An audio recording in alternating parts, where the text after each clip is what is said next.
So welcome back to Rebelcast. I'm your host, Salim Rezai, and anybody who is practicing emergency medicine or up in the ICUs, I think pretty much the thing that's on the forefront of our minds is COVID-19.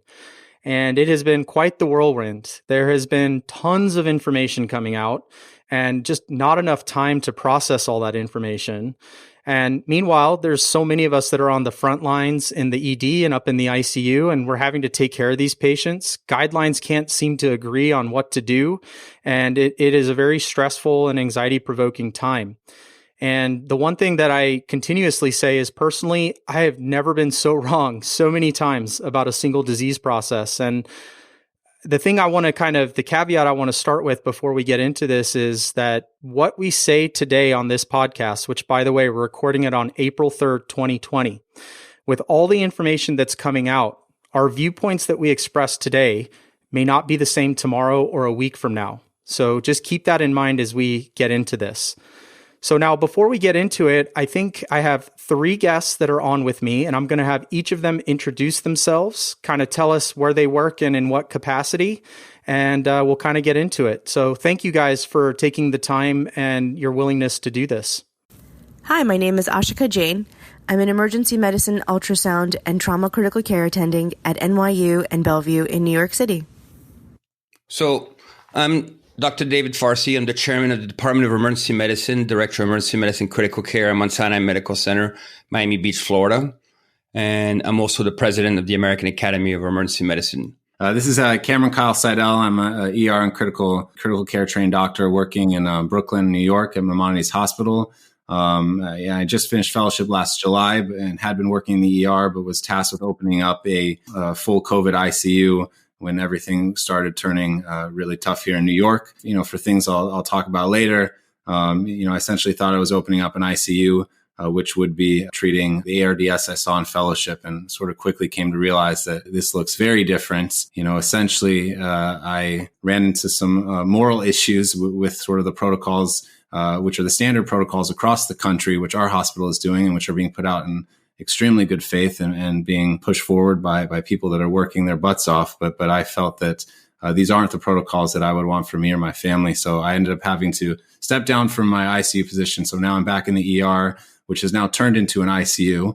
And we are setting up a system by which we can care critically for all of the extremely sick patients now that there are no ICU beds. I'm Evie Marcolini. I am an emergency physician and neurointensivist and trained in surgical critical care. I work at Dartmouth Hitchcock in the mountains of New Hampshire, and I work 50% in the emergency department and 50% in the neuro ICU. And these days, our neuro ICU, which is a brand new unit, has been dedicated as the COVID unit because geographically we are the most distant in the hospital and it's very easy to cohort patients there. So we've picked up and moved over to share the SICU and take our patients there. Well, thank you guys for taking the time. I know everybody's really busy making plans at their own kind of shops and dealing with the patients that are coming in. So really appreciate you guys doing this. The first question I wanted to kind of throw out to you guys is that, as Cameron kind of alluded to in his introduction, is that we've all kind of been working under this paradigm of COVID-19 pneumonia eventually turning into ARDS or being ARDS in the sickest patients. In my mind, and I'm not an intensivist, I'm just an emergency medicine physician, so I'm probably the least qualified on this podcast to talk to this, but this paradigm just doesn't seem to fit in my mind. And Cameron, you put out a tweet not too long ago kind of voicing that concern. And what I have seen so far in my limited experience with these patients is that they tend to have a normal to high compliance. And they certainly, many of them do not seem like they're in any type of distress. I mean, like the name ARDS kind of would tell us. So what are you guys seeing locally at your shops? Is this like crazy? Is this out there? Or is this, can you guys corroborate that? Necessity and lack of availability have become the mother of intervention. So much of the way that we're currently practicing goes against many of the tenets of emergency medicine.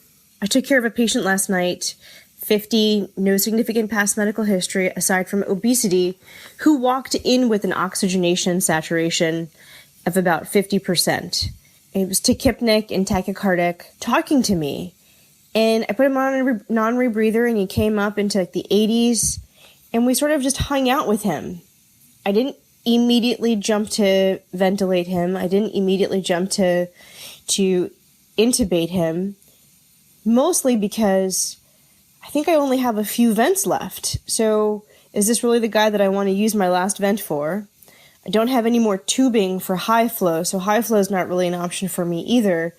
And I could use CPAP, except I don't have many of those left either. So let's see how I can do this with just a non-rebreather. And so we're getting creative, right? We're getting creative, and we're letting patients be creative with us. Proning, side proning, really just allowing things to happen and watching patients. Again, something that a month ago, there's no way this guy wouldn't have already been intubated. To think that we understand this infection, I think, is very naive. We don't know what's happening. We don't understand the pathophysiology. Maybe it's like ARDS. Maybe it's like high altitude pulmonary edema. Maybe it's micro infarcts. There's so many different theories of how this is behaving. It's behaving like a little bit of all of these, but there's no one cohesive picture. And I think that's the part that's sort of befounding to all of us, is that we don't really understand how to really treat this, because it's a 4-month-old virus that we don't understand how it's already running when it didn't even really learn how to walk yet.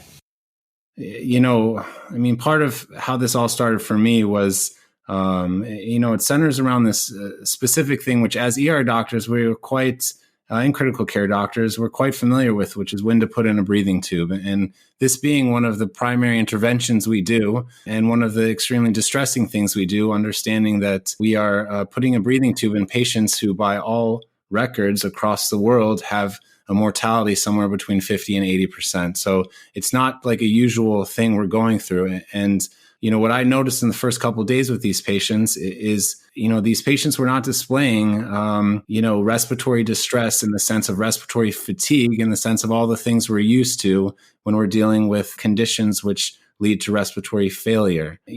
So in my mind, ARDS as a term is, and I think terms are very important in medicine. Terms lead to treatment strategies. And I think for this reason, we have to get these terms right. You can look at the term NSTEMI, and it's a similar thing that's going on. Someone says, does someone have an NSTEMI? What does it really mean? Does it mean they have an acute clot-driven ischemic coronary process? They had an event or an MI? Or does it mean they have bad coronaries and were tachycardic and did not have an event? And so it's becoming confusing. And so I'd say in this case, we're calling something ARDS, and we're calling a condition where, their PF ratio can be 100. I can flip them over and it goes to 300, so they can meet and not meet Berlin criteria within 20 seconds. And so to call something ARDS in this sense, I think is unfortunately confusing us. And what I see in front of me and what I have seen are patients that do not live or die from respiratory fatigue. And it seems to me that they are dying from a pure hypoxemic condition. That is to say, their diaphragm's work going on, and I don't know, what's going on, but doesn't seem to have any relation, at least initially during this high compliance stage, to ARDS. That is to separate patients who have progressed to the low compliance stage, who fully exhibit the symptoms or the signs physiologically when you evaluate their lungs on the ventilator of having a low compliance ARDS state. But the ones we are seeing initially and the lungs we see right after we put them on the vent nearly universally do not, in my mind, display any characteristics resembling the ARDS that I saw and treated in fellowship. Yeah, so at Dartmouth, we are not in the surge yet. We're kind of waiting for the surge to come over to us from your shop, Cameron. And we're doing a lot of preparation and a lot of simulation and running through our protocols. But I will tell you that what we are seeing is that the patients who we otherwise would have intubated, patients with SATs, close to 70, we're waiting and we're doing other things ahead of time, high flow nasal cannula, thinking about CPAP, but we're not actually using CPAP yet. But the high flow nasal cannula is our go-to right now. And the thing about this is, when you look at the chest X-ray findings and the CT findings for these patients, what you see is something that looks like ARDS. And as intensivists, we know what we know, and what we know is what we use. So the ARDSNet protocol is something that everybody's familiar with. And for the most part, we have used it. But I agree that it may not be the right way to go. And in the beginning, we were talking about intubating early. When we were talking about that, it's mostly for the patients, but in some ways it's to protect the clinicians, because when you're intubating, you're at the highest risk of aerosolization. So we didn't want to make this a crash intubation. We wanted to make it very practiced. We wanted everybody to be familiar and have the muscle memory of what everyone is going to do to get this intubation done in a safe and efficient way. And so intubating early made sense. But now, as we were going through the natural progression of learning about this disease, and that's not just at my institution, it's across the country and across the world, we're running out of ventilators and we're running out of options. And we're recognizing that if we can stave off intubation, then we can, if we can use moves like high flow nasal cannula, awake proning, or maybe even CPAP, then the patient will spend less time on the ventilator, and that's good. So I wholeheartedly agree with the thinking that if we don't intubate early, it might be okay and it might even be better. So my experience has been somewhat similar. Been a trained in shock trauma. I've been an intensivist for now 16 years. I brought ECMO, I brought pronation in my institution, and I'm familiar with ARDS, but something doesn't look like ARDS. And we have those dogma where, we see something and, we look at patients and they're hypoxic and, they're going to tire out and we need to intubate them early. Until I had a 65-year-old male who just said, no, don't intubate me. Absolutely refused. And I'm finding myself having an argument with a patient over O2 sat in the 70s, 79, 80s. I'm having an argument with this guy. And, as an emergency physician, I'm going, doesn't have the mental capacity to sign against AMA. He's hypoxic. But this guy was making more sense than I was. And I was like, something's wrong. Something is completely wrong. What am I missing? And this is when I spent 48 hours at night, couldn't sleep. And, we had significant amount of patient intubated in our ICU, and we're requiring more ventilators. And I'm saying to myself, we're not even near the surge. We had 2 nursing home who were contaminated. And I'm saying, this is not even close to the surge. And something doesn't feel right. And I woke up on Wednesday morning last week and I heard Cameron podcast, and I just said, holy shit, this is it. The patient was dropped on the Everest. And the patient looks hypoxic, but they can walk. They can do certain things that we have never seen. It goes against every dogma. And even when I talk to my attending in the ICU, everybody's telling me, they're going to fall off the cliff of the earth. They're going to fall off the O2 oxygen dissociation. And when they're tired out, and it's going to be a crash intubation. And I'm yet to see this. I haven't seen a patient tire out. Yes, I'll tell you, patient in the 80 with comorbidities, they don't do well. They don't do well, but they don't like oxygen. They're unable to prone. Those are the more difficult, but that's a different patient. I think there's multiple sets of patients, and we'll talk more about this. This has led me to believe that intubating these people early, which is what all the guidelines tell us, what all the information out of Europe, Italy, China, everybody's saying intubate early, intubate early, intubate early. And if we're working on the hypothesis that this is not crazy.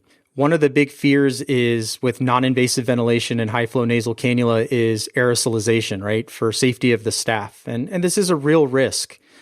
But I think for anybody who's dealing with these patients, my hope is that we are in full PPE. So either an N95 with eye protection and a gown and gloves, or maybe a PAPR. In my mind, the risk should be very minimal if we're using these strategies. And I'd just like to ask you guys, what are your thoughts about non-invasive ventilation, high-flow nasal cannula as an intermediary step for some of these patients? We struggled with this. And, I can tell you that the appropriate PPE is hard because, what we were joking about initially is that when you wear the same PPE for 14 hours, is it really PPE? And that is the state of how things are in New York City. I think that at some point, which is a larger story, even outside of the hospital, is sort of that, not only is this a terrible virus that is extremely deadly, but the fear of the virus makes it so we cannot even treat people as well as we wish we could. And there are therapies we can't do. If there are complications from lines, they're not going to get surgeries. They're not going to get hematoma evacuations or pseudoaneurysm, repairs, or so everything. It's we're dealing with a disease which is not only terrible, but the terrible ramifications of it being a contagion make everything worse. One thing I just want to, bring up, to the group is because many people thought initially that I was absolutely against intubation, and that's not true. I do think that to some extent in this process, which seems to likely be something dealing with pulmonary hypoxemic vasoconstriction regionally, which, I do think that in some sense, hypoxemia begets hypoxemia. And when I see someone saturating in the 70s, I get nervous even if they look good and are talking well. My initial deterrence toward intubation was that I knew what was on the backside of it, which was going to be an ARDS-NET strict protocol for a high compliance disease, whereby I know the patient is going to require high PEEP per the PEEP tables to achieve a saturation, which is adequate. And so, in the end of all this, if we are able to figure out a better strategy, better ventilator strategy, I can we can turn a ventilator into a CPAP machine, or we can essentially use a ventilator to simulate high flow. And we can't get the washout and everything. But so, I'm not entirely sure that I have seen patients go down very quick. Now, they don't appear to go into respiratory fatigue. They simply get extremely hypoxemic and they get bradycardic and they die, which doesn't appear to be a death by ARDS. But I do think that this question of when to intubate, were we to have a more successful ventilator strategy, one that I believe would better, and I don't have the answer. I hope to get great minds on the answer, but that would better fit the disease we are seeing, that perhaps I wouldn't take people so long, and perhaps I would advocate an earlier strategy. But so long as I know what the what is on the backside of that, which is probably a high pressure ventilatory strategy for a high compliance disease, I'm really reluctant when I see anyone who may survive without it to intubate them. And I think it's a huge quandary, and it's really tough. Just like, David said, it's really, it's tough on us, and it's tough on ER doctors, and it's tough on critical care doctors when you're staring in the face of someone who's talking to you and looking at a 70% mortality and trying to figure out if you should do it, because you don't want to put it on someone who would survive without it, and you don't want to not put it on someone who would survive with it, so it's a real difficult quandary. And I think that I think those of us that are faced with that, I think that is where some of the illumination happens, because you just realize, like David said, I've just never been faced with that quandary before. It seems something completely out of the ordinary. And it's just like a disease I've never seen. So, David, when you mentioned to me today that this seems like a HAPE syndrome, high altitude pulmonary edema, at first I said, well, you'd have to be at high altitude to make that happen. But then I gave it some more thought. and thinking back to what the mechanism for high altitude pulmonary edema is. It's really hydrostatic pulmonary edema, and it's caused by hypoxemia. So when hypoxemia happens at altitude, the pulmonary artery pressure increases because you have alveolar hypoxia, and then you get pulmonary arterial vasoconstriction. And it's not everywhere. It's not a homogeneous pulmonary artery vasoconstriction. It's patchy. And if you look at chest x-rays or imaging of a patient that has HAPE, it kind of looks like COVID, like what we're seeing. And I've been thinking about this all day because you just brought it up to me, and I'm thinking, maybe that makes sense. And we know all along that we've been treating hypoxemia with these patients. And when we treat hypoxemia, I think high-flow nasal cannula is a great adjunct. I love high-flow nasal cannula. And the shop that I work in now, we have access to it very easily, and I'm happy about that. Talking about the personal protection part of it is a little bit dicey, but I think we can easily protect ourselves and protect the patients. The reality is that when we work in the emergency department or in the ICU, yes, we are exposed to patients with COVID, and aerosolization is a big deal, and we need to be very careful about it. However, when we walk around the hospital and open a door, we're exposed to it as well. We really don't know where this is hanging out. We thought that this was simply aerosol transmission. We know better now. We know that it's everywhere. It's on surfaces. We could pick it up in the grocery store. We could pick it up on the cardboard box that Amazon delivers, right? But if we think about it, and you could definitely pick it up on a New York subway. And the New York subway, yeah. But Sure. If we think about it as a mechanism of HAPE, it fits so well with how we're treating these people. And David, I don't know how you came up with this, except that you're really brilliant. But the more I've thought about it today, the more it makes sense. I didn't come up with it. It's I think a lot of us associate this, and the reason for me, it wasn't actually me who came up with this. I saw this when I was discussing it with my attendings, and one of my attendings suffered APE in Aspen. And he said he was walking around talking and had a heart rate of 130, O2 sat at 39, and until they descended him. And he's like, and when he said this in front of all my attendings, people just said, wait a second, we need to take our time. To go back to the question that you asked, Salim, you ask our fear, right? And you said there's some evidence, right? There's evidence about high flow oxygen and CPAP and BiPAP as mode of what's been described sometimes as weaponizing this aerosolized virus.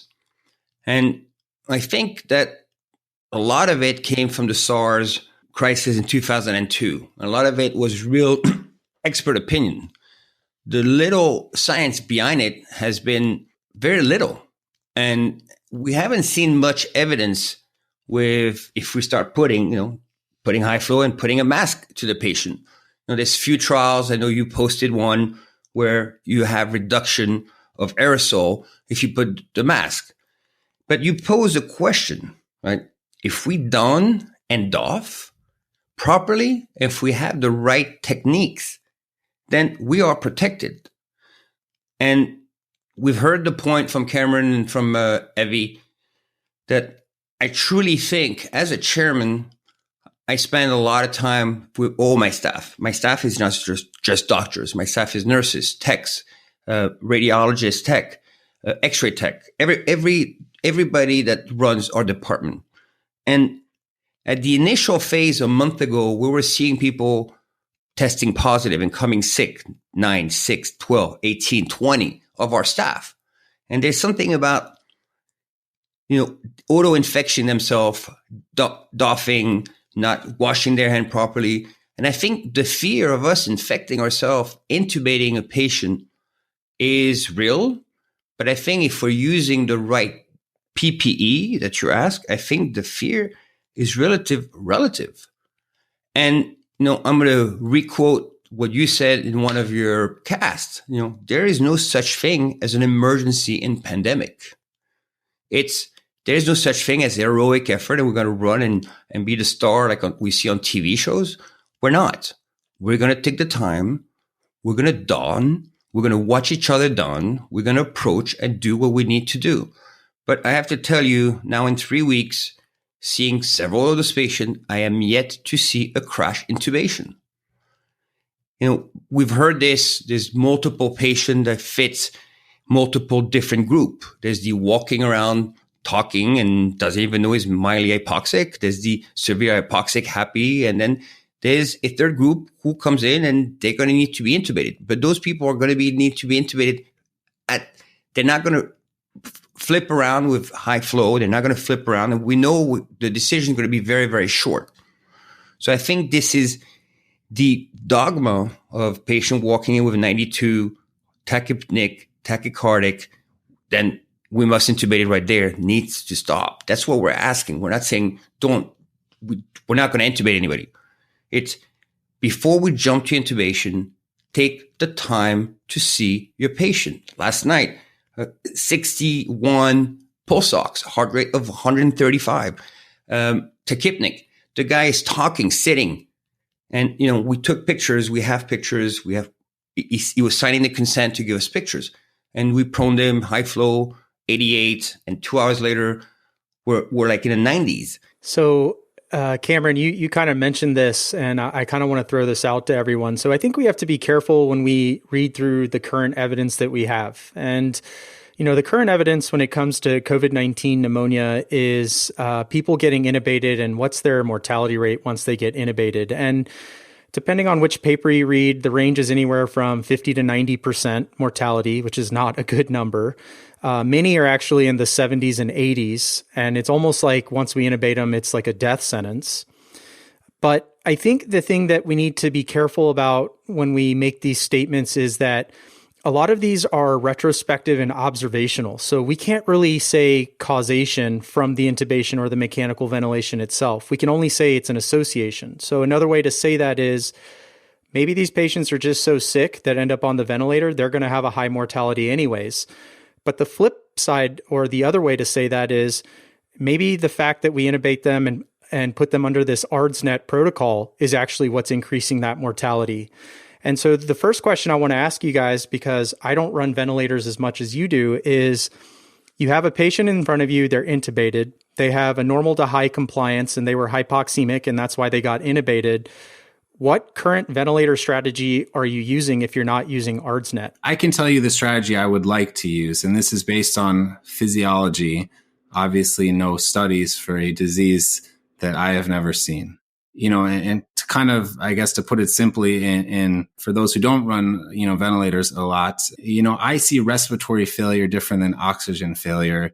And to if you say that the lungs are like a balloon, and typically in ARDS, whether it's infiltrate or fluid or proteinaceous material, usually that balloon in a simplified way is getting thicker. And so it is getting harder to move air into it. And this is creating, in some sense, some fatigue of the respiratory muscles. And so part of why people are put on a vent for respiratory failure is to provide the pressure, to bring those lungs, back to their functional residual capacity and to literally support them and keep them open because you're dealing with a low compliance state. So in this case, what I am concerned about is that all of the patients that I've seen put immediately on ventilators have had good compliance. And I don't know the answer, but I think it needs to be asked. Is it possible that, rather than the balloon being thicker, that it is actually thinner? Whether the virus is, attacking the, alveolar capillary interface or some damage is being done there. But is it possible that we actually have a disease with a higher compliance than normal? In which case, is it even possible that PEEP we are using in order to get the SATs that we want are causing lung injury. And that's many people are now saying there's two different phases. There's a high compliance that goes into a low compliance, and there's that transition. And there is this question, is this transition a natural evolution of the disease process in severe disease? Now, what I'll tell you, and I don't know that answer, is that everything I have seen suggests that it is not. And everything that I hear, I mean, people are dying at home, and everything that I see are people that are just becoming hypoxemic and then bradycardic. And I have seen palliative care patients who pass in that fashion without respiratory distress and without hypotension. And yet, could it be possible that what we are trying to do with our primary intervention in trying to get their sats to a level that we typically see as functional, could it be possible we're using pressure that is causing severe lung injury? And that is not to say that even if it was true, we may have to, unless there is another way to lift someone's sats, we may have to cause lung injury to make people survive. But then at least it is a paradigm in which we know what we're doing. So just to sort of make it quick, what I would suggest, and this is what I would love to have people far more experienced than me discuss, is for these I think you have to determine who is high compliance and who is low, and you have to separate them, and you have to provide different respiratory strategies for each. So in the ICU, we started to initially round on our COVID patients and then round on our ARDS patients so that the team had compartmentalized that in their mind. But for a COVID patient with high compliance, my initial go-to, and I'm writing protocols now, and so any feedback is helpful, would be to leave their FiO2 at 100% until the viral replication has stopped. To leave their FiO2 at 100% and provide only enough PEEP to achieve a SAT of 80. And I know that sounds crazy, and to provide either narcotics or sedatives to keep their respiratory rate under 20. And if you can't achieve that, or if there's any dysynchrony, then possibly to paralyze. And I know that sounds crazy because it's ARDS-net completely flipped.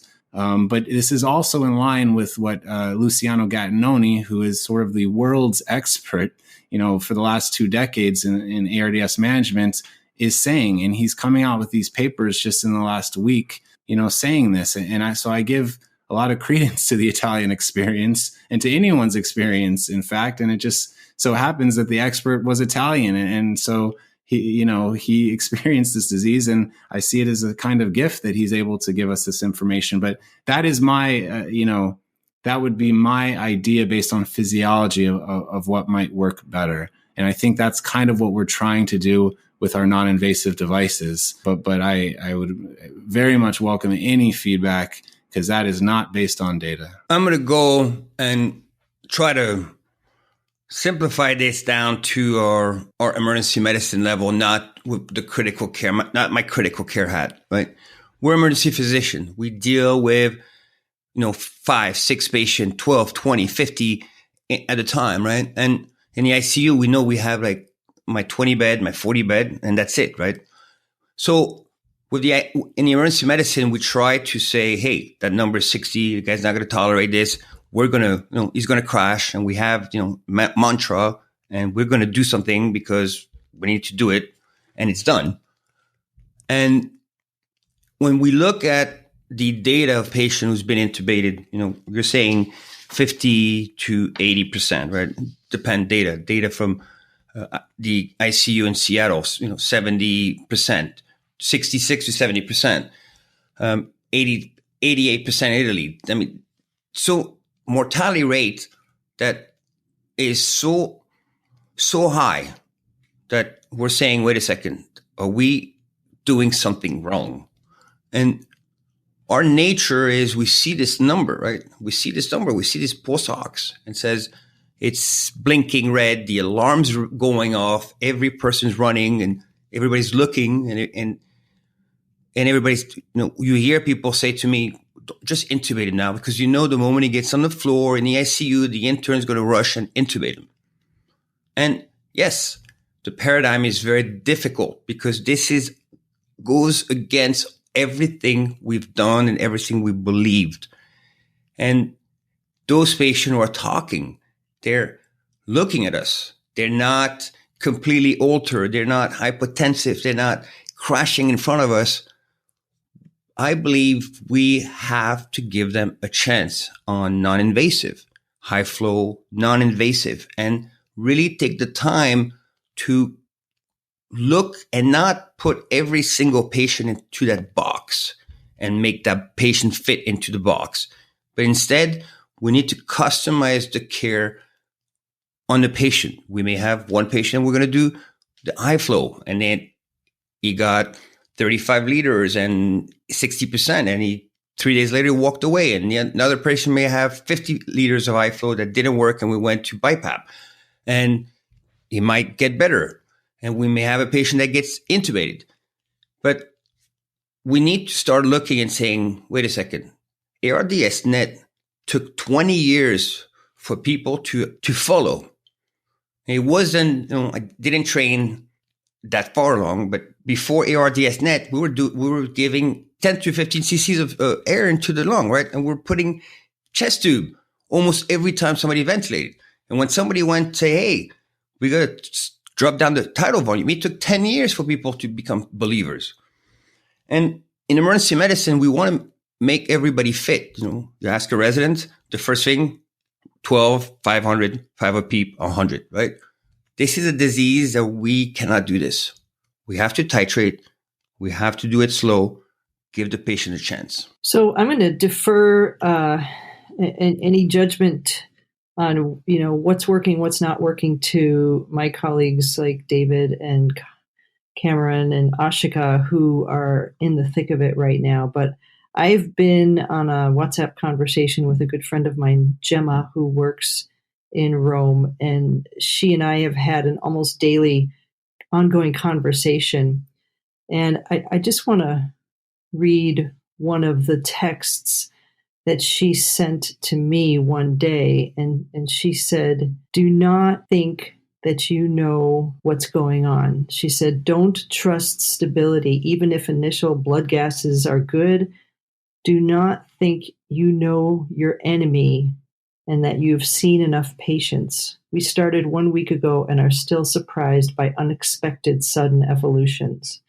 And when Cameron brings up the Gattinoni literature, and we have to learn from our Italian colleagues. We have to learn from those who have seen it all before us. And it's the best that we have, because we don't have randomized trials about this. And I think that what David is saying makes complete sense. And it's one of the things that I learned in fellowship at Shock Trauma is the patient is going to teach me about the disease, but I have to be really good at listening to the patient. And that means watching, standing by, seeing how he responds to my treatments, and not going according to some pre-printed protocol, but really assessing how does the patient do when I give a treatment. And it makes complete sense to me from everything I've heard from the people who are in the trenches, from the Italians to the folks in New York to Miami, and not to mention Seattle, that this disease is not acting like any other disease. And we have to listen to the patient. No, I completely agree with that. When we initially opened the unit, we had, some patients on high flow and some patients intubated, and they were both a lot of work in different ways. The intubated patients, because they were, generally going to multi-organ failure, and then the high flow patients, because they required a tremendous amount of listening and cooperation. And we, at one point we were joking that, 8 to 5 is going to be boot camp for them. And, initially we didn't know what we were dealing with, and we were urging them to do incentive spirometry and, making sure they lied down and make sure they weren't sleeping on their back and, everything like that. But it, I completely agree. And that's initially what concerns me so much is that I think in this country and we all work in, academic hospitals that I think, 1 week, 2 weeks from now, if we find what we're doing is not quite working, we may be able to pivot. But I worry that there are hospitals all over this country that are currently setting up protocols, the most popular of which that I have heard is that when a patient comes in, and if they are COVID positive, by CT or symptomology, and they are saturating less than 90% on 6 liters nasal cannula, there are protocols which are calling for an early intubation followed by an ARDS-NET strategy. And it is very possible that this is referring to what may be hundreds of thousands of people. And that it concerns me because, that's the opposite of what, David and Evie are saying, that what we need to do is to see these patients as individuals and to listen to them and to follow them. I think it's, I don't want to say we're running out of time, but, initially when all this happened, I felt that New York was about 10 days ahead of the country. And so that maybe we were given, a gift like the Italians, not that they were given a gift, but that we can try to do what we can to share our experience as the Italians are sharing theirs. But that is one thing that really continues to concern me. If I could simplify this a little bit, I think of these patients falling into 4 categories. And obviously, like Evie said so eloquently, you got to really look at the individual patient. But if I was going to put somebody in a box, there's really 4 of them, and I wanted to go through each one of them with you guys and kind of get some thoughts on it. So I'm just going to list the 4, and then we'll tackle these one at a time. So the first patient is somebody who you suspect has COVID, or they do have COVID, and they have very minimal symptoms. I think there's a whole set of issues that we have to talk about and unpack with that. The second one is what we call the silent hypoxemic or the happy hypoxemic, whatever is now being the coined phrase, which are our patients that they have low sats, but they look completely happy. They're in no distress. I kind of created this third category called intermediate hypoxemia, which are those patients that you're kind of sitting on the fence on. So they have a low O2 sat. They might be a little bit tachypnic, tachycardic. They have some early signs of distress. And then finally, you have people who are just in complete respiratory distress or fatigue. And I just want to tackle each one of these one at a time, if that's okay with you guys. So with the first group, the suspected or confirmed COVID with minimal symptoms. So most of these people can most likely go home. But the 2 big concerns with sending these people home is who's actually safe and not going to deteriorate, and how do you follow them up? And so I wanted to pick your brains a little bit about how do you decide who's okay to go home? What are the cutoffs you're using for people to go home? What tools or strategies are you using? And then when you do send them home, how are you following up with them, if at all? So I can start with that because we do have a lot of patients that we've been testing. And I'll say the testing process or the testing, the patients who we've decided to test has changed immensely over the past 3 weeks. We first were only testing patients who had some travel experience or, an exposure to somebody who was known to have COVID, et cetera. And it quickly changed. It changed within 1 day when I was on shift. In the morning when I came in, we had one testing strategy, and by the time I went home, it was another one. And we are now able to test many people because we have an in-house test, and we also have a CDC test. The in-house test that we have will take roughly 7 hours to process, and the CDC test that we have will take about 6 hours to process. And so if this patient is good enough to walk and talk and is not symptomatic, I'm going to send them home. And we have a system in place where our PAs will follow up on those tests and call the patient to tell them whether or not they were positive. And it's really convenient. What we do have is a pre-printed set of instructions that asks these folks to self-quarantine. We don't have a quarantine mandate from the state of New Hampshire, but we are asking them to self-quarantine. And it's I think this has been a success in being able to send these patients home and give them some reassurance that we are testing them and giving them the results. So we have a similar system.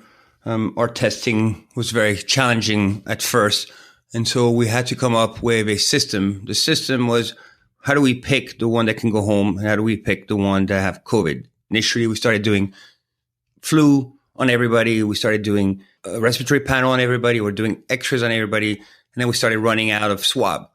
And so we started altering our protocol based on what we had. And basically what we're doing now is somebody comes in, if they're setting 100%, we're stressing them. And if they're able to do 3 minutes of sit, if you're elderly, we make them sit up, sit down, sit up, sit down. Actually 1 to 2 minutes. We record their heart rate. If their O2 sat remains 98, 96, above 96, they go home with nothing. We'll swab them, and the test will be followed by our APP. If the oxygen saturation drop below, then we send them to the back to do some imaging and then quantify them based on what therapy we're going to send them home. And if they come in hypoxic, then they go directly to the back. We've set up protocols with our case manager. And if we send patient home with 90s pulse ox after exercise, we give them a prescription for pulse ox, for oxygen compressors. And we try to have case management organize the oxygen compressors for delivery at home that day. And then they can call the ED and talk to our APP with any concern. In New York, we worked through lots of obstacles in the beginning. There were even many more obstacles about, sending people home, initially. So essentially half of our EDs turned into sort of a full COVID unit. And the truth is that probably a lot of other people on the other half may have COVID too. They're just asymptomatic. It really feels like a tremendous amount of New Yorkers have this. But, I think the threshold for sending people home has somewhat gone down, meaning we will send more people home now because our hospital is simply more full. The hard thing with this disease is that it's almost like God came down and said, you get 2 days, you get 5 days, you get 15 days. And there's just almost no way necessarily now, and perhaps there are lab tests and someone will figure something out, but to predict it. And so I think there's certainly a possibility that many of these people we send home will come back. And I don't think there's any way to stop that. And so I think that we had been trying to organize home oxygen for some, and the numbers are just staggering. And so it's, hard on our case managers. Everyone's doing the best they can. But, for example, we have, patients that have home health aides that need home health aides and cannot survive without them. Yet we could not get tests quickly. And the home health aid company, understandably, will not send someone to their house unless their test is negative, which is a test that we were getting previously in 5 days. So there's all sorts of discharge issues. I would say that almost the largest thing that would concern me are people that do not have supervision, that live by themselves. Certainly if they're older, if they're heavier, if they're obese, seems to tend to do worse, or have any, obstacle to return. I do not think that someone returning after you send them home should necessarily be seen or should not be seen as a failure. I think that organizing their ability to return should be seen as a success. So let's assume in a perfect world, we don't have any of those issues. And I realize that is not the reality, but let's just say for argument's sake, you have somebody, they're sitting in front of you, you do this walk test, and what is the lowest SAT? Again, I realize this is a black and white question and it's not always black and white. What is the lowest SAT you are sending people home with, that you feel comfortable sending people home with? For me, it's after that they have to be above 90. Okay. Cameron? Truthfully, I've been in the ICU, so I've dodged this question, but, it's going around on the emails and, so I would refer to my colleagues, but, I know that they are sending some patients home in the high 80s. I think they tend to be younger, but I have been more on the receiving end in the last, week and a half. So this fits in with the decision-making for sending any patient home from the emergency department. And I think about a few other things.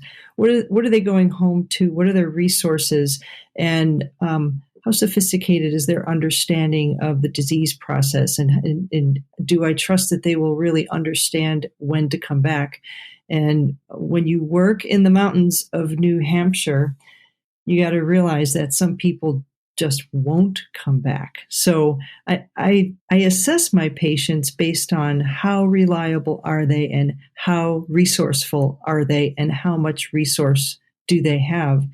But within that, if my patients understand and I can rely on the fact that they will return, I would say 88 to 90. Sorry to hold y'all's feet to the fire. This is a question everybody's asking. So it's so different than the way we were practicing 2 months ago. So, all right. So second category, silent hypoxemia, the happy hypoxemic. Cameron, this is what gave you your fame on Twitter. So these patients, they usually have low O2 sats, but they have no external signs of distress. I mean, they're not tachypnic, they're not altered. For all intensive purposes, they seem to be perfusing okay. You know, we can't let them sit at these low sats. And so in my mind, these seem to be some of the prime candidates for some of this non-invasive ventilation, high flow nasal cannula, and awake proning. So specifically in this group, I wanted to ask, are you guys doing awake proning? And it sounds like some of you are. And what are the biggest logistical issues that you're seeing with this? You know, I think when I sent out that tweet, people, it was inflammatory. So that got an audience. I realized, why Trump does what he does. But I think that people slightly misinterpreted that said it was okay to let someone ride at 44%. And, that was a palliative care patient that was on max high flow with a non-rebreather. So we were trying to oxygenate him as much as possible. And I was sort of more trying to show the principle that this patient's heart rate did not seem to be responding as we would be used to. Again, just showing that this disease is completely different than one of the many things that just makes you feel like you're in the twilight zone. But I think that for this, I do think eventually, ideally that all these patients would have as much oxygen as possible. I do sense that there is a process by which at some point hypoxemia worsens hypoxemia. And, so I do think that these are the perfect patients to put on a high flow if you're able. And again, in New York, we're at a point where we need to ensure that our oxygen supply is going to be okay, because high flow uses a tremendous amount of oxygen, more than even a ventilator, when you get up there on the settings. But I do think these are the perfect patients to try your non-invasive techniques.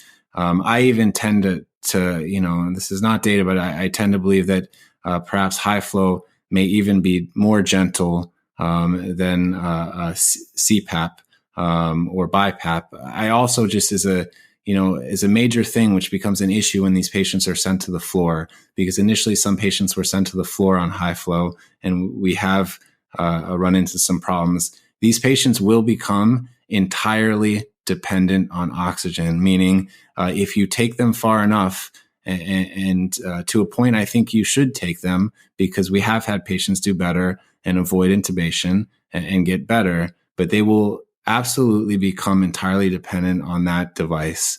And so if that high flow machine falls off within sometimes minutes, they run the risk, if they are far enough along, like if they're on 80% or especially 100% and 50 liters of possibly going bradycardic and dying. And so my reservation with CPAP, if we're riding people far, is that it's it's not something one can keep on for 3 or 4 days. And if people get a little bit delirious and knock it off and we're not paying close attention, then it's difficult. So as far as proning, I think it's very similar, that you will typically see a remarkably improved saturation. And these saturations match their blood gases. We've done enough of them. Their low saturations match a very low PaO2.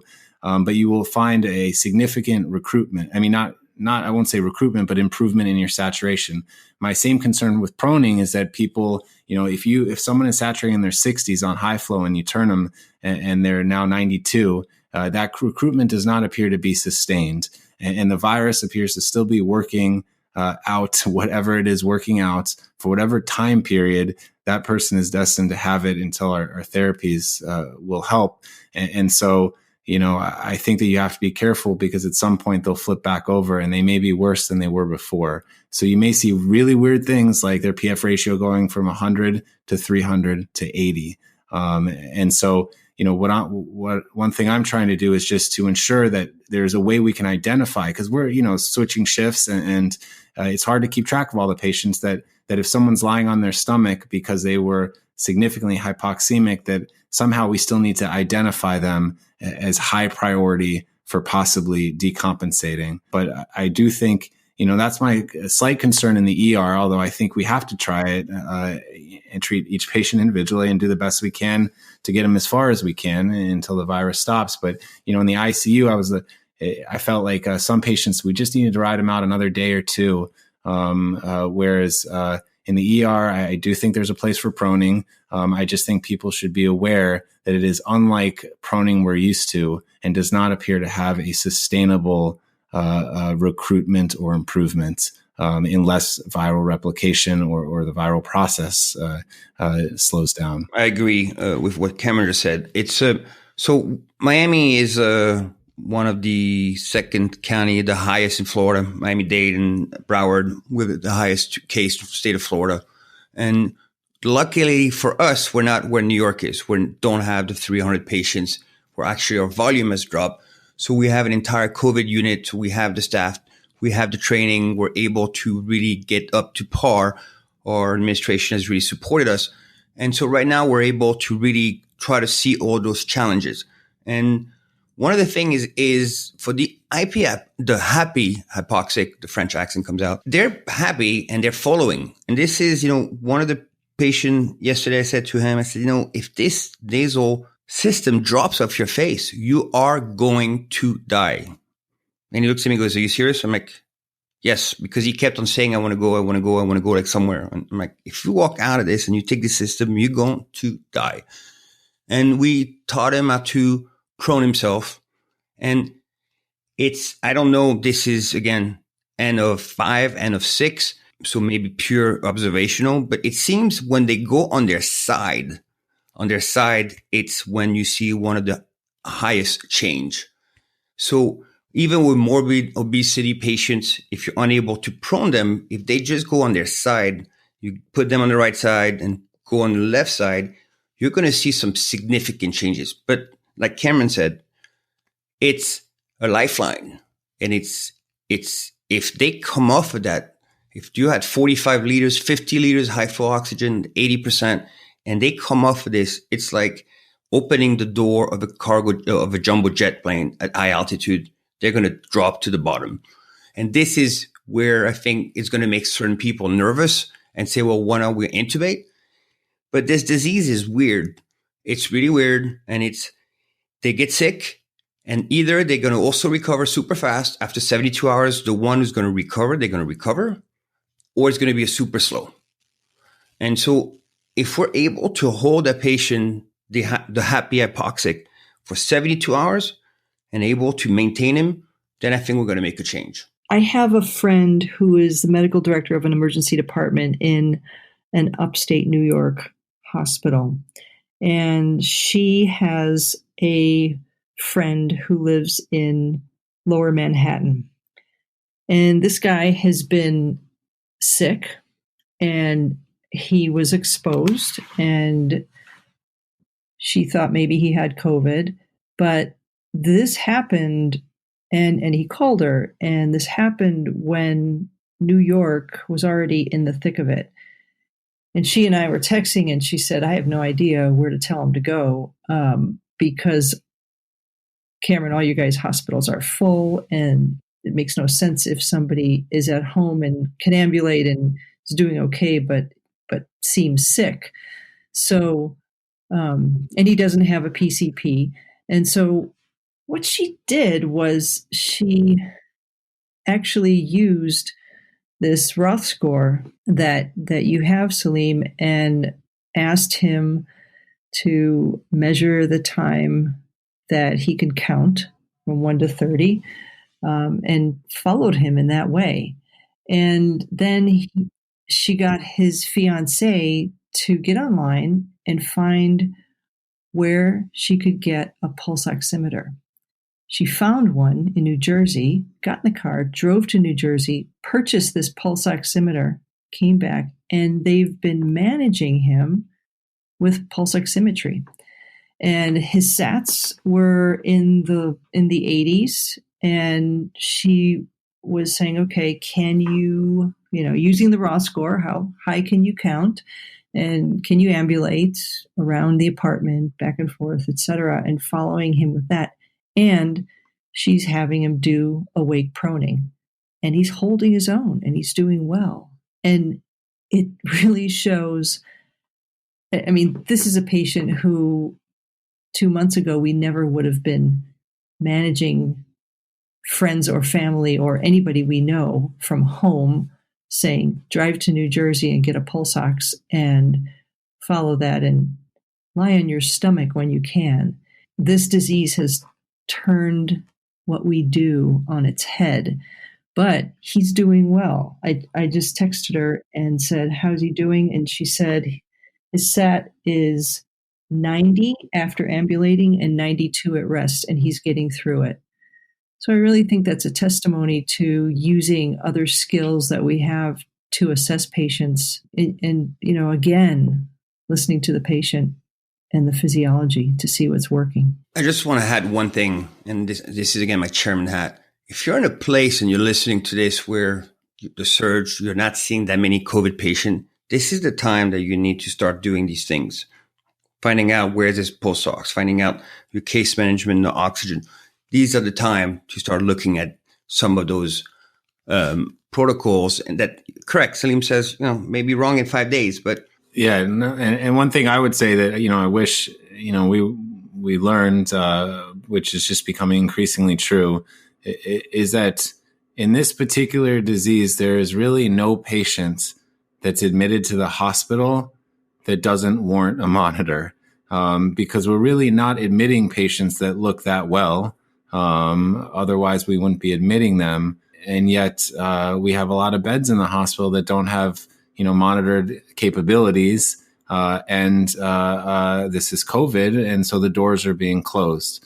And so we're coming up with all sorts of solutions like putting cameras in the rooms. But these are the things, if you're not, in the surge of it, a patient who's admitted to the hospital today, if they didn't look well, is highly likely to be pretty hypoxemic tomorrow. It doesn't mean that they need to be intubated, but it is hard to manage these patients without monitors behind closed doors. So I want to get into the third category because I think this is the one that makes me the most nervous of all the categories. I know they should all make me nervous, but this is the one that I really stress about the most. And this is what I'm calling the intermediate hypoxemic. So this is the guy or gal that comes in, they have low O2 sats, they're having some mild symptoms of respiratory distress. Maybe they're a little bit tachypnic, maybe they have a little bit of tachycardia, but they're not like crashing. They just look like they're putting some effort into their breathing. And one of the big fears people have is that if we're not intubating quickly, these people are going to crash quickly. And now we're doing crash intubations. And so what I wanted to ask you guys in this category is if we concede that we should maybe try non-invasive ventilation, high flow nasal cannula, what's your threshold to consider intubation? Because all the numbers everybody's throwing out are significantly lower than anything I've ever used in my practice. But I think this is the reality of this disease. And so I wanted to ask you guys, at what point do you pull the trigger in this category? The person that's kind of on the fence. Let me start with this one and say that it all depends on your environment. In my environment, we've not had the surge that Cameron and David are seeing yet. And so we have time, we have ventilators, we have negative pressure rooms. Right now, today, on April 3rd, we have resources.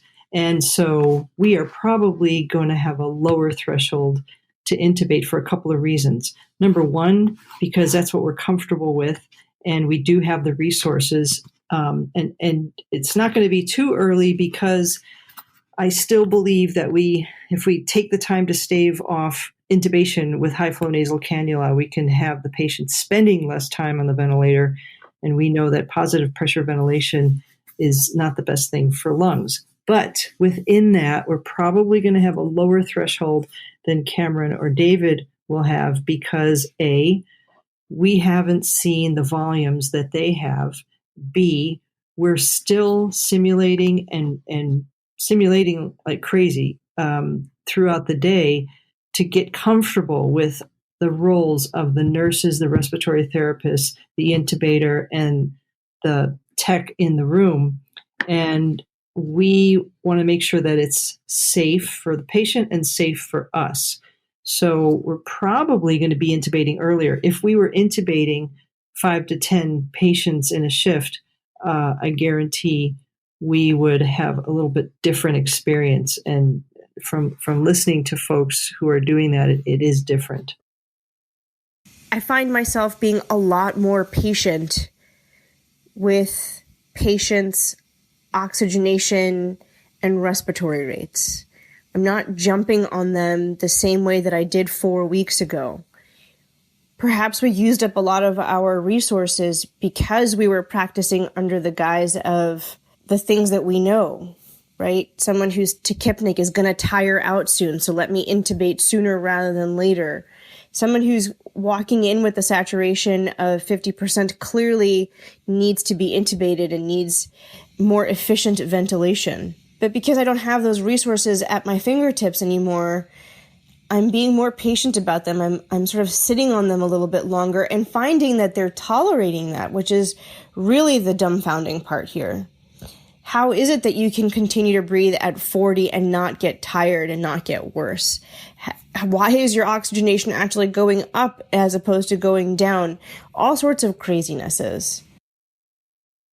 For us, I don't really see the third category, what you call the intermediate hypoxemic, because for me, they fit in the same category of silent hypoxemia because most patients are tachypnic, they're tachycardic, they have low sats, right? And if the patient mental status is really what's going to drive us, the decision, it's we're going to try the Highflow and other methods. It's if the patient is deteriorating and they're starting to become more altered, they're becoming, you're not making any improvements. And then what's the magical number of O2 sat? This is, I think, going to vary from everybody. If you're seeing 10, 20, 30 of those patients, you're going to be, hey, you know what? He's hanging out in the 60s and he's talking to me. I'm cool with that. And it's going to vary. And it's again, in which phase you are. If you're in an early phase where, yes, you have the luxury of having 10 vents or 50 vents in your hospital. And yes, you're going to have there as well. We have the vents. Why not use them, right? It's something, and just remember that they stay on the vent for a long time and they may not come off. So it's really very difficult decision. It's not a quick recipe. But again, I haven't seen those patients crash. And contrary to Evie, in real life, for us, we've removed the respiratory therapists outside the room. We removed the nurses outside the room. It's me and the residents or an attending in the residence, and we're pushing the meds. We're intubating the patient. We're putting him on the vent. We're doing the bagging, and then everybody else come in the room. We're limiting the amount of contact with the patient. And it's, again, those patients, for me, the third class is does he have COVID or does he have something else? And you'll notice that your gut feeling is going to point right away because you'll see those patients say, once you've seen 10, 15, 20, 30, you're going to be like, oh, wow, this is COVID. This is COVID. And so, again, we're not saying don't intubate. We're not saying that. We're saying give the patient a chance. You know, our trigger, this is I think one of the most important questions is what is the trigger to intubate? And again, an extremely distressing question. So, you know, initially when we opened, we wanted a trigger, and we were saying when you acquired Highflow at 80% to achieve, 80%, 40, 50 liters. That's what the Farcy study did. So 80%, 50 liters to achieve a SAT of 88, 90. That was when it was time for intubation. And we did that on one patient. And then the next patient challenged us because she was the patient who had no distress, absolutely none at that, and nothing felt right about that. Now, we ended up trying to do everything we can not to put a breathing tube in, and that was one of the kind of crystallizing moments to realize that this is not like any other disease, because there was no trigger that we're used to in order to put it in. So, now, and this is arbitrary, this is completely arbitrary, but as a guide, what we are saying, we try to get all of them on Highflow. So we actually ordered a lot of Highflow machines, and we're doing a lot. We don't send anyone on Highflow to the floors anymore, or on CPAP, which makes some things difficult. But we are saying that, at least this is what we have. And certainly it allows for some patient, individualism, is that if you require 90% Highflow to achieve a SAT of 88 to 90, and you are in distress, which is predominantly tachypnea and anxiety, because that is what we see, that the distress is not the inability to talk. Actually, you'll notice that sometimes their SATs go up with talking, which is another weird thing.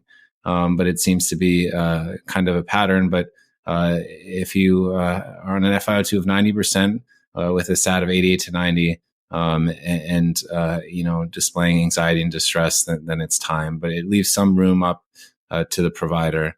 And now, what about all the patients that are not on Highflows? And we're working through that, and there is no set policy, and that's very patient specific. And predominantly, we are looking for that low SAT that is concerning in conjunction with tachypnea and anxiety. So the fourth group is respiratory distress, respiratory fatigue, whatever you want to call it. And in my mind, these patients are going to require intubation. I mean, they're a little bit maybe too far gone to try and do something like non-invasive ventilation or high flow. Maybe you guys will disagree with that. But many of these patients, like we said early on, at least, their pulmonary compliance is pretty normal or high. They maybe have some hypoxic vasoconstriction in the lungs. And so it seems like, cranking up the PEEP and prone positioning, things that we typically would do for ARDS, maybe are very minimal help in these patients. And then add to that, as you start cranking up the PEEP, you can also start compromising cardiac filling. So we kind of started talking about this a little bit earlier in the podcast, but for me, that's down in the ED, that's starting these patients on a ventilator. What would your recommendations be in terms of strategies, in terms of what I should start them with? So the ARDS net trial talks about, starting at low tidal volume, 4 to 6 milliliters per kg, and, titrating PEEP to maintain FiO2 above 90, right? And PEEPs as high as 18 to 20. Now, what we've been saying is these are compliant lungs, right? This is lungs that are compliant, meaning compliant that they have the volume, right? They tolerate volume. They don't have that shear damage that happens with ARDS. And so probably would start the patient anywhere within 8 to 10, maybe 8 to 15 cc's of tidal volume, based on my mean airway pressures and my plateau pressures, even though that I'm not using plateau pressure because that's a big drive of the ARDS net, but I'm just going to see the compliance. And because those patients have so much compliance, you're not going to have any issues with peak airway pressure. You're not going to have any issue with plateau pressures. Probably, and maintain them. My PEEP, the highest I'll go is probably 8 to 10. I think something similar. I think that, right after you intubate them in the ED, they're going to be in a high compliance state. What I would say is this is an oxygen first, pressure last strategy. And just know that there is a possibility that with each increase in pressure, you risk damaging some lung. That's how I see it now, which may not turn out to be true. So, I'd say put them on 100%. First, before you intubate them, look at their vitals. This is what I tell some of the residents, to look at their vitals. Ideally, their vitals after you intubate them should be exactly the same as they are before you intubate them. And I do think there is some relation with too much PEEP, and perhaps it's decreased, right ventricular filling or decreased preload, but they tend to get hypotensive when the PEEP is too high. So I would put them on 100% oxygen. Start the PEEP at 5, and like David said, you're going to have to tolerate a lower sat. I mean, after you intubate them, their SATs dive quickly, and it takes time for them to go up. So you might, after you intubate them, their SAT might be 50, and they typically will go up slowly. I don't know that slamming the PEEP up to 20 is good for them, but I would generally say, I would try to max out a PEEP at 8 or 10. Lower if possible. If you need better, just like David said, if you need better, you want your SAT to go up, I would be more liberal with the tidal volumes.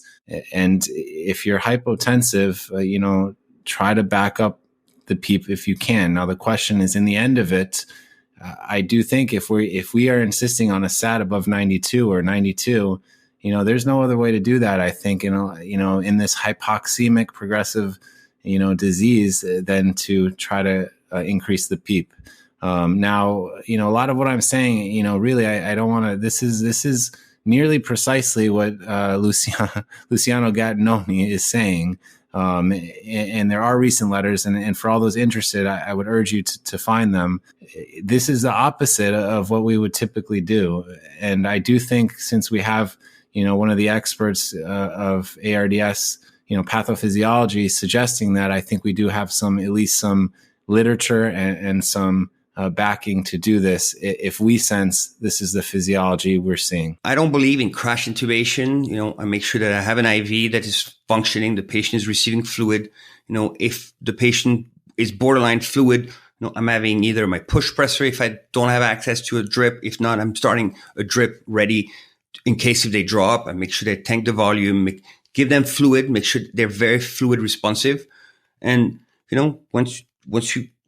don't bag our patient. We take them off Highflow and directly to intubation.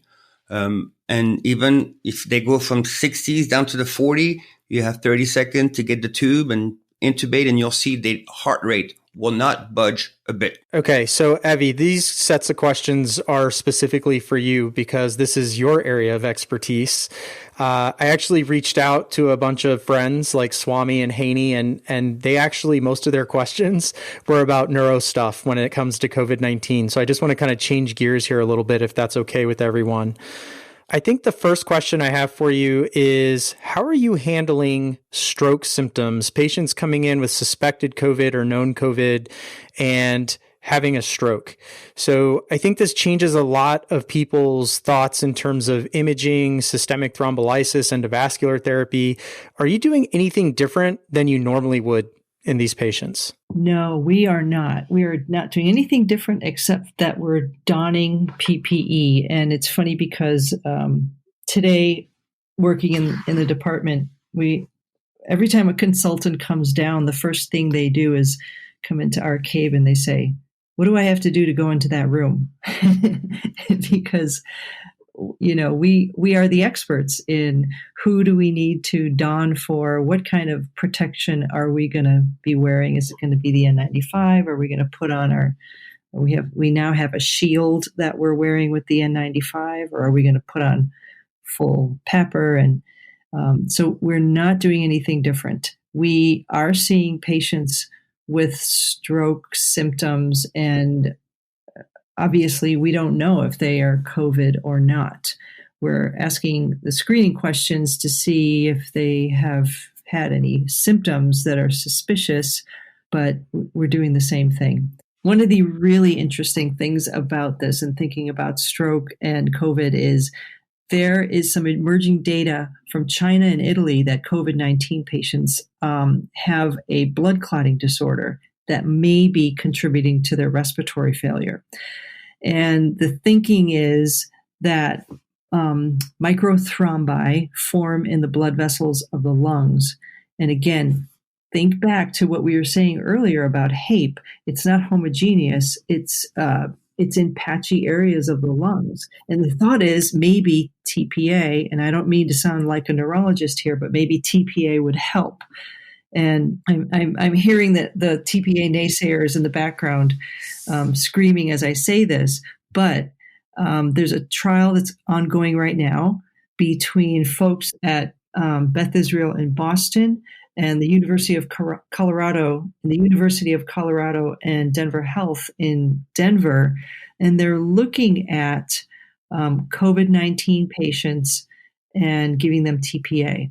They're doing this under a compassionate use program, and they're studying to see if this will be helpful. They're thinking that COVID-19 patients may have inflammation-linked tissue damage that may contribute to clot formation. So I just find that fascinating. No, that's really interesting because, initially when I was, I was thinking, just like HAPE, the clinical syndrome is also, from what I read, because I've never seen it, but similar to what you read about with decompression pulmonary sickness, which is really just the bends of the lungs, which is, the rarest of the bends. But, if you think that, pathophysiologically you have the formation of bubbles moving into the, alveolar capillary space, that possibly you have microthrombi causing the same mechanism. I mean, not the same mechanism, but a mirror mechanism of injury. I've been hearing more and more and reading more and more.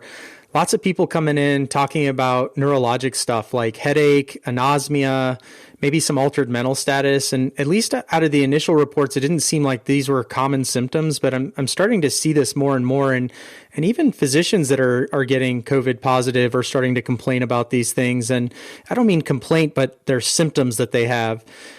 I'm unaware of any like CSF type studies to date, unless you can tell me different.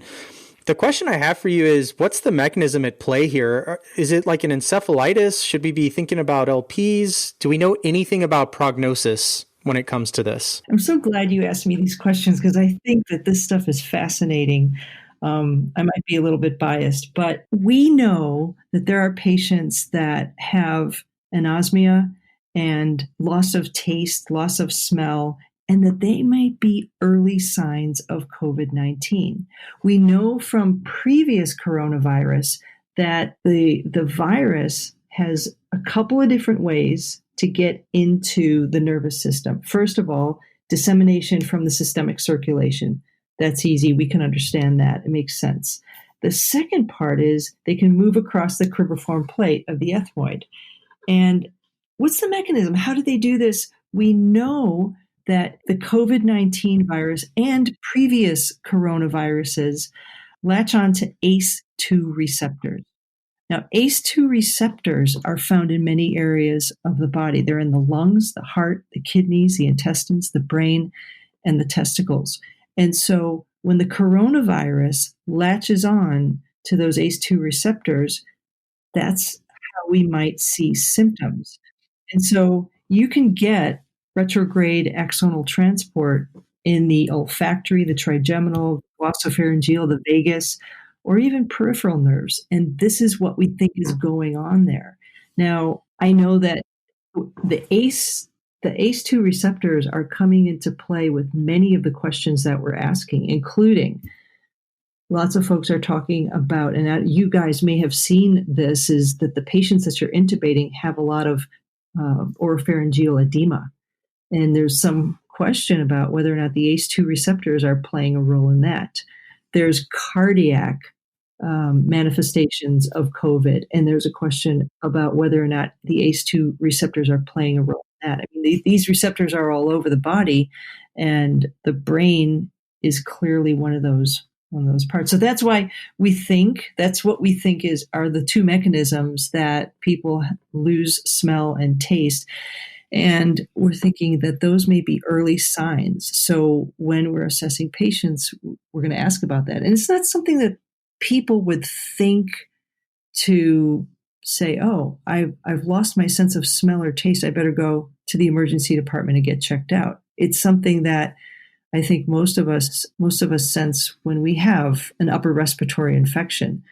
But in the time of COVID-19, we're thinking a little bit more seriously about that. Isn't that cool? It's awesome. So I want to give each of you an opportunity at the very end of this podcast, just in case somebody wants to fast forward and just wants to know what the bottom line is. So if you want people to remember nothing else about this podcast, about this information, what is the message you want them to remember? And I'll let you guys go one at a time. I find myself humbled by this infection. For as much as we think we know about how to deal with it, every day I go to work and I am floored by some new way to do something. I am humbled by someone else's ingenuity of how to handle this. I'm grateful for the people that I work with. I'm constantly amazed by how we have come together as a group, as a whole around the world, to put our information together, to put our knowledge together so that we can hopefully figure this out a little bit. And I'm not really sure that we're any closer to understanding it. Maybe we're just temporizing things, and some of the things that we're doing are working and we're being lucky about them. But really, it's baffling. If you take anything out of this, and again, I may be completely wrong, take your time. Don't jump to conclusion. Give the patient a chance. And the rest, just listen again to the podcast. I guess for me, I would say if there's anything to take away, this is such a strange disease. And that is what, most people, I believe, will find when you're working with these patients. And I think it's going to raise a lot of different views. And, I tend to really believe that it needs to be investigated, whether our typical high pressure ventilation is actually responsible for some lung injury. But what's more important than that, because that could be wrong and it could be right, and I don't know, is that I do know that everything starts with understanding that this is something new. I think that unless we believe that, unless as clinicians we insist on that, then the researchers and the politicians and everyone else that is also working so hard to fight this in different arenas will not understand. And I think that until we can absolutely declare that this seems to be something we have never seen before, then we're going to run into problems. But if we can say that, and if we can make people believe that, then everything else will follow. So the message I really want people to hear is a couple of messages. The first one is thank you, David and Salim and Cameron, for doing this podcast and for including me. And everybody, please share information, because if nothing else, this pandemic has really opened up the floodgates of sharing information. Be patient with your colleagues. Every day is a new day, and it's a new PPE strategy, and it's a new vent strategy, and it's a new way to treat our patients. So be patient with everybody around you. Have an open mind. Be open to thinking about different ways to treating patients, and listen to the patient. And finally, I just want to say that this pandemic and this crisis has taught me, and I think I can speak for all of us, it's taught all of us in a very palpable way what is important in life. Whether it's because you're now spending a lot of time with your family because you're sheltering, or because you're spending very little, if any, time with your family because you're living in separate places like my husband and I are. This has taught me what's really important in life. And the first and foremost thing is family. And I think if we walk away from this whole crisis with that one lesson, it will have been valuable. So thanks, guys, for doing this. We're learning, and this is a very challenging time. And yes, you have to adapt to new protocol. You have to adapt to, we're right now limiting our PPE use because we want to make sure we don't run out, and people don't understand this is the United States of America, and why don't we have all the PPE we want? Prepare yourself for a marathon. When we enter this in the last week of February, I thought for sure by April 15, I'd be over. And then realizing that we're not even at the surge of Miami yet, we're here for a marathon. Take care of yourself as much as you can. Read, share knowledge, and be patient. And don't forget to thank your staff around you. The janitor. This is the time that you're going to learn the janitor's name. Mine is one, and they're a team, and I check on them every day when I walk in, and make sure we learn and take care of each other. Because if we don't, we're not gonna survive this. Thank you guys for being patient with me. I know it went rather long. I just want you all to know how much I appreciate you. I appreciate you taking the time away from your already busy schedules for dropping knowledge and sharing that. And I hope many people learn from these lessons from you. And just thank you from the bottom of my heart. Stay safe. Take care of yourselves and wash your hands a lot. Thank you very much. Hands a lot. Thank you very much. Hands a lot. Thank you very much. Hands a lot. Thank you very much. Hands a lot. Thank you very much. Hands a lot. Thank you very much. Hands a lot. Thank you very much. Hands a lot. Thank you very much. Hands